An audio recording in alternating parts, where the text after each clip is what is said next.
Bismillahirrahmanirrahim. Assalamualaikum warahmatullahi wabarakatuh. Alhamdulillahi rabbil alamin. Wabihi nasta'in ala umuri dunya waddin.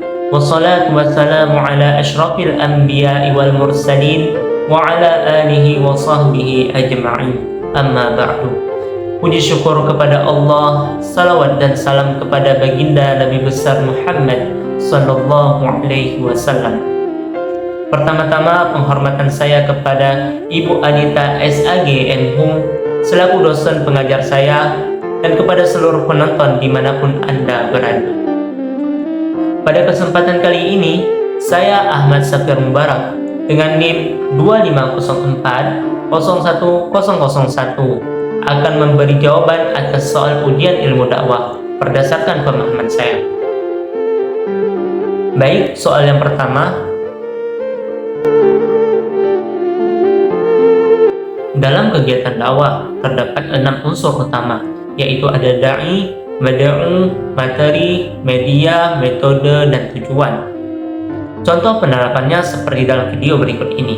Wa ashabihi wa man tabi'a risalatahul azizah amma ba'du.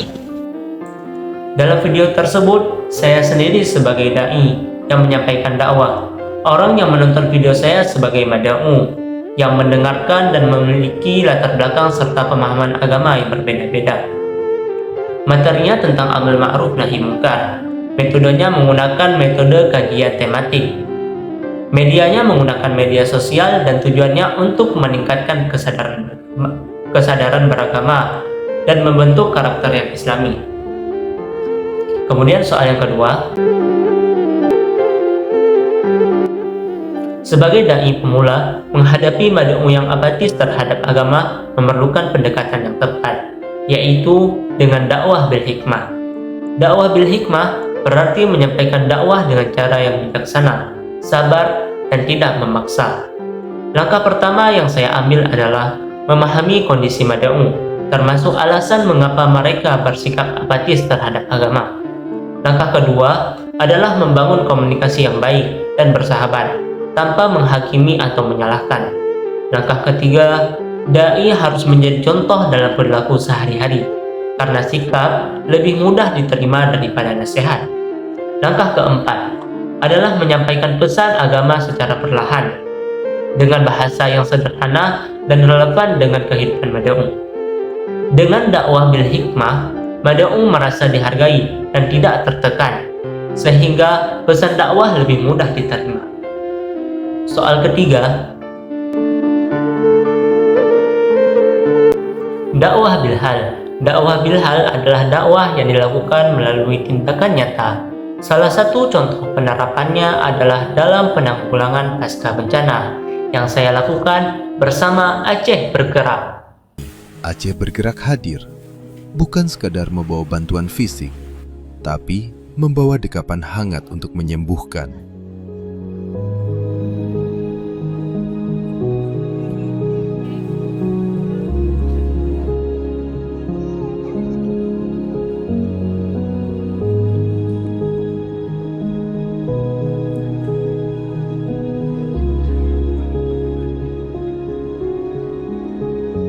Kami hadir di tengah masyarakat Aceh Utara untuk membasuh trauma, mendengarkan cerita,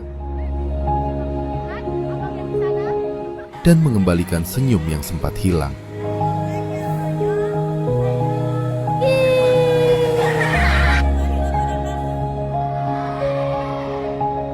Kami membawa ruang belajar dan mengaji ke tengah-tengah keseharian warga. Karena bagi anak-anak Aceh, kalam ilahi adalah obat penenang jiwa, dan buku adalah jendela untuk melihat dunia melampaui batas genangan air.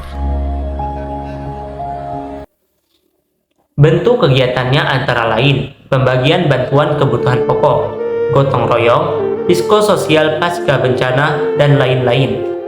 Melalui kegiatan ini, masyarakat tidak hanya mendengar ajaran Islam, tetapi juga merasakan manfaatnya secara langsung. Nilai dakwah yang terkandung dalam kegiatan tadi adalah kepedulian sosial, solidaritas, dan tolong-menolong.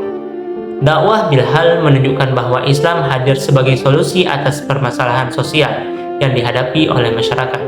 Dengan cara ini, dakwah menjadi lebih nyata dan membekas di hati masyarakat. Soal yang keempat,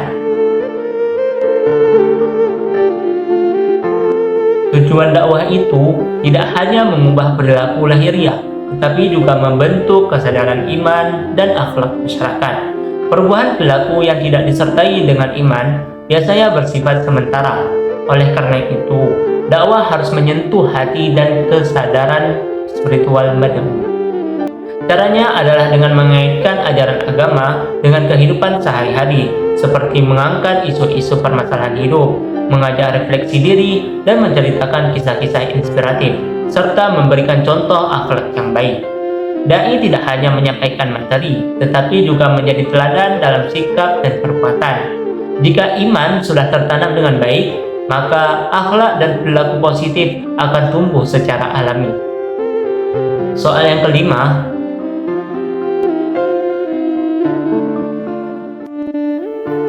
analisis Mad'u merupakan langkah penting dalam dakwah. Mad'u memiliki perbedaan dari segi usia, pendidikan, budaya, dan kondisi sosial. Seorang dai harus memahami kondisi tersebut agar pesan dakwah dapat disampaikan dengan tepat. Misalnya, bahasa dakwah kepada remaja tentu berbeda dengan bahasa dakwah kepada orang tua. Dengan analisis Mad'u yang baik, pesan dakwah akan lebih mudah dipahami dan diterima, dan juga sebaliknya. Soal yang keenam,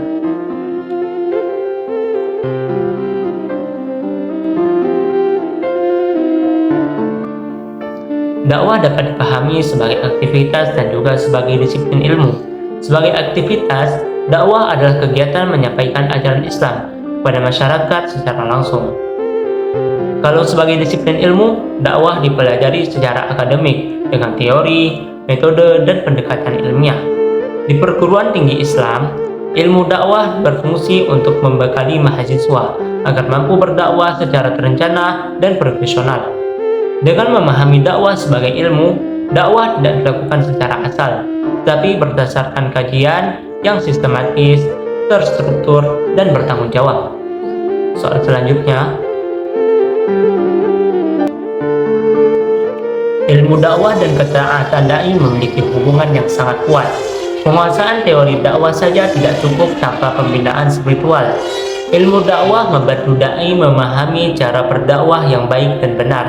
Sedangkan ketakwaan membuat dakwah dilakukan dengan niat yang ikhlas, sikap yang baik, dan bertanggung jawab. Jika seorang dai hanya menguasai teori dakwah tanpa ketakwaan, maka dakwahnya bisa terasa kosong dan kurang menyentuh. Mad'u juga biasanya lebih mudah menerima dakwah dari dai yang sikap dan perilakunya sesuai dengan apa yang disampaikan. Karena itu, selain belajar teori dakwah, seorang dai juga harus menjaga ibadah dan akhlaknya.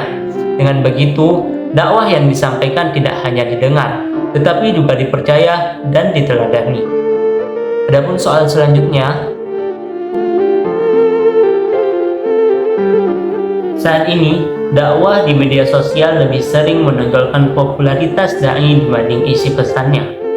Banyak dai dikenal karena viral, bukan karena kedalaman materi yang disampaikan.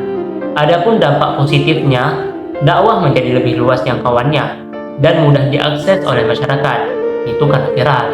Namun dampak negatifnya, pesan dakwah kadang menjadi terlalu singkat dan dangkal. Akibatnya, sebagian masyarakat hanya mendapatkan pemahaman agama secara instan.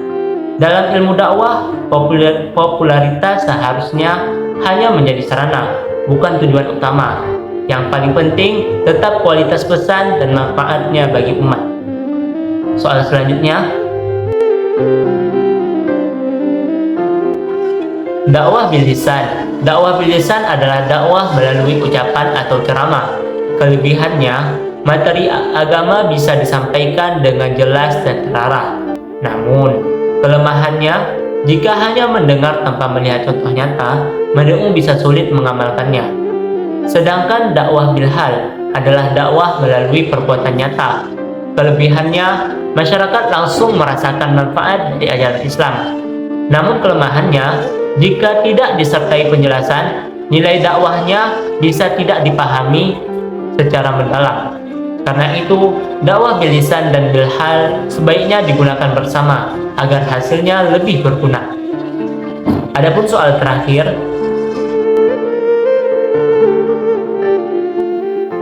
ilmu dakwah. Ilmu dakwah berperan penting dalam menjaga sikap moderat dalam beragama.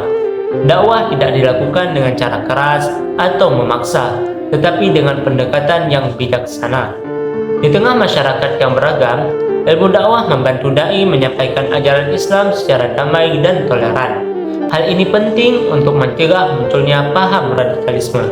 Dengan ilmu dakwah, masyarakat diajak memahami agama secara seimbang dan menghargai perbedaan, sehingga tercipta kehidupan yang rukun dan tentram. Inilah jawaban yang saya pahami dari soal yang Ibu berikan. Mohon maaf apabila terdapat kesalahan dan kekurangan. Maklum saya masih dalam pembelajaran. Semoga apa yang saya sampaikan dapat menjadi pembelajaran bagi diri saya dan bagi kita semua.